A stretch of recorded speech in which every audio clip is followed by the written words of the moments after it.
Case సృష్టించగలరా? అవినీతి లేకుండా నేను పొగ లేకుండా ఏమంటూ చూడండి, నిప్పు లేకుండా పొగ వస్తుందా? రాదు కదండి. ఇప్పుడు నీకు అవినీతి లేనప్పుడు నువ్వు క్వాష్ పిటిషన్ ఎందుకు వేసుకున్నావు? ఇప్పుడు అక్కడ అవినీతి జరగలేదని నువ్వు అనుకున్నప్పుడు క్వాష్ పిటిషన్ సంబంధం ఏంది? నీకు తెలుస్తుంది కదా, అక్కడ రేపు విచారణలో బయటపడుతుంది కదా, నీకెందుకు క్వాష్ చేసినావు? క్వాష్ చేసినావు అంటేనే అర్థమైంది అంటే క్వాష్ పిటిషన్ వేస్తున్నావు అంటేనే నువ్వు ఇవాళ అది తప్పుడు కేసు అని వేసినట్టు అర్థం. తప్పుడు కేసు అని వేసినప్పుడు నువ్వు అసలు ఫస్ట్ నువ్వు కోర్టుకే పోను అని చెప్పినావు. నేను కోర్టుకే పోను, కోర్టులోనే పోవాల్సిన అవసరం లేదు, నన్ను అరెస్ట్ చేయండి, నేను రెడీగా ఉన్నా, నేను పక్కగా అవుతా, నేను 100 రోజులు ఉంటా, లేకపోతే ఇంకా ఉంటా, అందులో ఉంటా, నేను యోగా చేస్తా అని చెప్పిందే నువ్వు. ఇవాళ క్వాష్ పిటిషన్ ఎందుకు వేసినా మరి పోయి యోగా చేయరు లోపల చేసుకోండి. ఇప్పుడు విచారణ అయితే జరుగుతుంది కదండి, జరగాల్సిన ఇప్పుడు సంస్థలను పెట్టుకున్నది ఏసీబీలో పెట్టుకుందే విచారణ కోసం మనం పెట్టుకున్నాం కదా. మన సంస్థల్లో అవినీతి జరిగినప్పుడే కదా విచారణ చేపట్టేది. జరగనప్పుడు ఎట్లా విచారణ చేపడుతున్న వాళ్ళు అసలు ఏమాత్రం ఎవిడెన్స్ లేకుండా కేసు బుక్ అవుతుందా? ఏమాత్రం ఎవిడెన్స్ అదే ఆర్డినరీ పర్సన్ ఏమన్నా? కేటీఆర్ గారు ఏమన్నా ఆర్డినరీ పర్సనా? ఆయన ఒక మాజీ మంత్రి, ఒక మాజీ ముఖ్యమంత్రి కొడుకు, ఆయన ఆర్డినరీ పర్సన్ కాదు కదండి కేసులు ఇష్టం నాటి బుక్ చేసి పోలీసులు లోపలేయడానికి. కాబట్టి ఇవాళ ఖచ్చితంగా ఇవాళ దాంట్లో కొంత అవినీతి జరిగింది మాట వాస్తవము. అవినీతి కాకపోయినా ఫెమా అయితే ఉల్లంఘన జరిగింది. ఖచ్చితంగా రేపు అవన్నీ కూడా బయటకు వస్తాయి. ఎందుకంటే 10 కోట్లకే నీకు అధికారులు కూడా ఎట్లా ఇస్తారండి? కేటీఆర్ చెప్పినంత మాత్రాన అరవింద్ కుమార్ ఎట్లా తప్పించుకుంటాడండి? కేటీఆర్ పేరు చెప్పుకొని కేటీఆర్ పేరు చెప్పి నేను తప్పించుకుంటే అరవింద్ కుమార్ నడవదు కదా.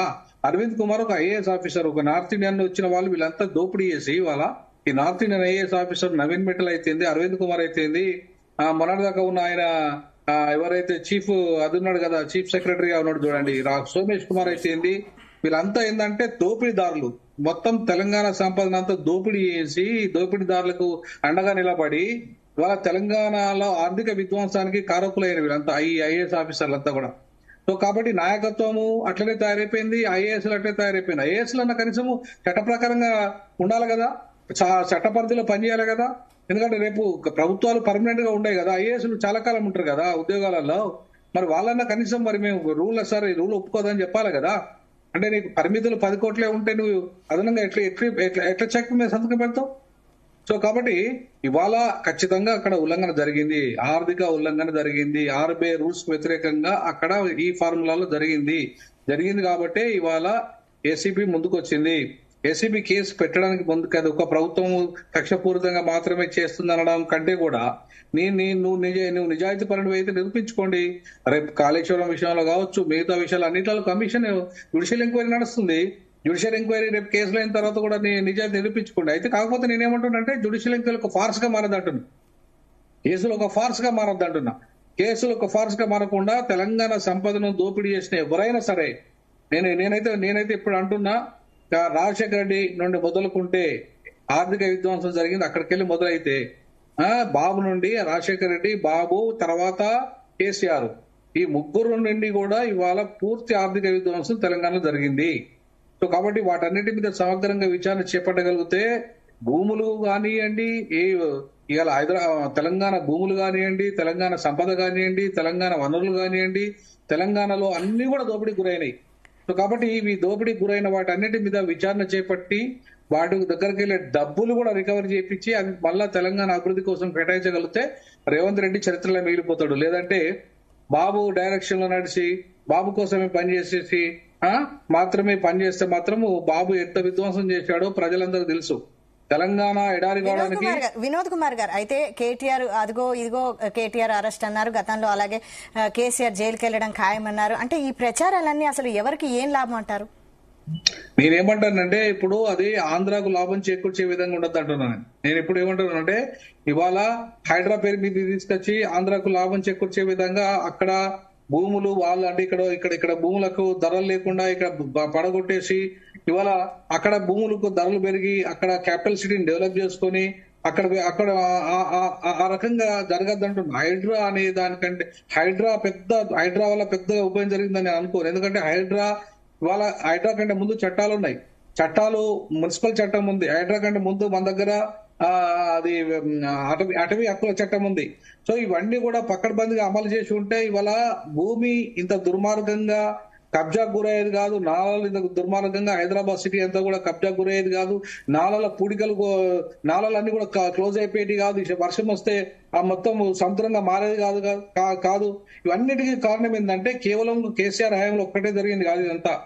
ఇదంతా గత ప్రభుత్వం అంటే గతంలో రాజశేఖర రెడ్డి, చంద్రబాబు నాయుడు, కేసీఆర్ ఇట్లాంటి వాళ్ళంతా కూడా ఇవాళ జరిగింది. వాళ్ళంటే ఆంధ్ర వాళ్ళు చేశారు దోపిడీ. మరి తెలంగాణ వాడిగా నువ్వు ఎట్లా దోపిడీ చేస్తావు? నువ్వెట్లా ఆర్థిక విధ్వంసానికి పాల్పడతావు? నువ్వెట్లా ఈ తెలంగాణలో వనరులను ఆంధ్ర వాళ్ళకి అప్పచెప్తావు? నువ్వెట్లా ఇంకా మెగా కృష్ణారెడ్డికి లాభం చేకూర్చే విధంగా చేస్తావు? నువ్వెట్లా సీమాంధ్రాలకు ఉపయోగపడే కార్యక్రమాలు చేస్తావు? ఇప్పుడు వచ్చిన రేవంత్ రెడ్డి గారు కూడా చాలా విషయాలలో ఆంధ్రలోకి ఉపయోగపడే కార్యక్రమాలు చేస్తున్నారు తప్ప ఇప్పుడు తెలంగాణలో తెలుగు ఇండస్ట్రీ, ఇప్పుడు తెలంగాణ వాళ్ళకి తెలంగాణ ఇండస్ట్రీ, ఫిలిం ఇండస్ట్రీ బాగుపడాలంటే ఆంధ్ర వాళ్ళ గుత్తాధిపత్యం పోతేనే కదా బాగుపడేది. ఇక్కడ సినిమా బాగుపడాలంటే కూడా ఇక్కడ ఇక్కడ ఇక్కడ ఇక్కడ ఇక్కడ అవకాశాలు ఇక్కడ వాళ్ళకి ఫస్ట్ కల్పిస్తేనే కదా. ఇవాళ తమిళనాడులో ఫిల్మ్ ఇండస్ట్రీ అంత డెవలప్ అవడానికి కారణం ఏంది? తెలంగాణ అక్కడున్న వాళ్ళకి ముందు అవకాశాలు కల్పిస్తున్నాయి కదా. కేరళ లోకల్ సినిమాలకు అవకాశాలు కల్పిస్తున్నాయి కదా. ఇవాళ దక్షిణాదిలో ఉన్న రాష్ట్రాలలో వాళ్ళ లోకల్ సినిమాలు, లోకల్ సంస్కృతి, లోకల్ భాష ఇవన్నీ వాటికి ప్రియారిటిస్తూ ఇవాళ ఆంధ్ర వాళ్ళు ఇక్కడ వచ్చి తెలంగాణ సినిమాలకు గానీ, తెలంగాణ భాషకు గానీ, అంటే సినిమా ఇవన్నీ జరుగుతుంది. మరి వాటన్నింటినీ పరిరక్షించాల్సిన బాధ్యత ఇలా రేవంత్ రెడ్డి మీద ఉంది. అలా వాళ్ళకే మళ్ళీ వత్తాసు పలుకుతానంటే ఎట్లా అనేది రేవంత్ రెడ్డి గారు కూడా ఇవాళ ఆలోచన చేయాల్సిన అవసరం ఉంది. రవికుమార్ గారు, ఫైనల్ గా చెప్పండి, ఈడీ విచారణని ఎలా ఎదుర్కొనబోతున్నారు?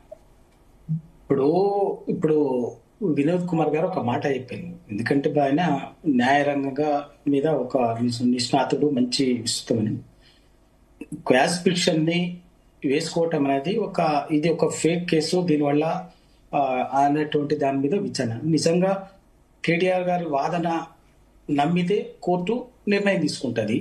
లేదు ఇది అబద్ధం అనుకున్నప్పుడు, కేటీఆర్ గారు చెప్పింది అబద్ధం అనుకున్నప్పుడు ప్రొసీడ్ అవుతుంది, ప్రొసీడ్ కమ్మని చెప్తుంది. అంతేగాని అది ఖచ్చితంగా ఎవరికైనా క్వాష్ పిటిషన్ అనేది దానికి ఉన్నటువంటి క్వాష్ పిటిషన్ ఉన్నది చట్టం అనుమతించినటువంటిది. దాంట్లో అది ఒక న్యాయ పోరాటం బిగినింగ్ అక్కడనే బదులవుతుంది. వినోద్ కుమార్ గారికి ఆ విషయం స్పష్టంగా తెలుసు.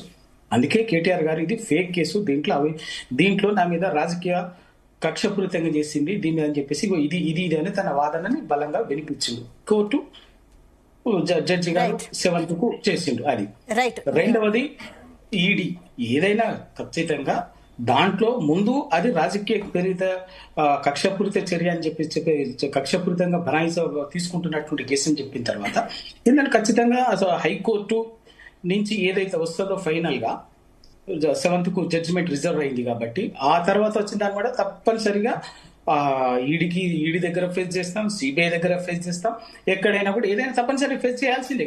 దానికి ఎట్లా ఉన్నది అది చేస్తే ఖచ్చితంగా ఒకటి మాత్రం ఏంటంటే ఖచ్చితంగా కేటీఆర్ గారిని ఏ విధంగానైనా జైల్లో పంపించాలని అధికారంలోకి వచ్చిన మొదటి రోజు నుంచి రేవంత్ రెడ్డి గారు ప్రయత్నం చేస్తున్నారు.